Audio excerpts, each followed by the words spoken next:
আগে ধান ভিজাইছি, এবারে আসে বৃষ্টি বৃষ্টি হরে 2 দিন হরে এবার হানিতে এই ধান এরে সকির তলে মেলি থুইতে এবারে। বন্যা পরবর্তী আমন আবাদের দুর্দশার কথা বলছিলেন ফেনীর ফুলগাজী উপজেলার হাসানপুর গ্রামের এনায়েত হোসেন মজুমদার। তখন আবার সই রোয়াই আবার আল্লাহ দিলে খাইলাম, নয়লা করবে কিছু নেই। বন্যার কারণে লেট হয়েছে এবং কি আমরা মুড়ি নদীটা আমরা ভাঙনা ভাঙে এটাতে পানি আসে, পানি আসার পরে আমরা বিরাট ক্ষতি হয় আমাদের। সম্প্রতি পাহাড়ি ঢলে ফেনীর কৃষিতে ব্যাপক ক্ষয়ক্ষতির পর ঘুরে দাঁড়ানোর চেষ্টা করছেন ফেনীর চাষিরা। বিভিন্ন জেলা থেকে বীজ এনে চেষ্টা করছেন আমন চাষাবাদের।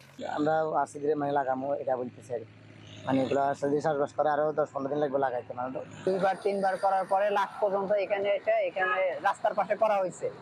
দেখা গেছে এটা যদি আর না হয় তাহলে আর দেখা যাবে যে কৃষিকাজের আর অগ্রগতির মধ্যে একটা থাকবে।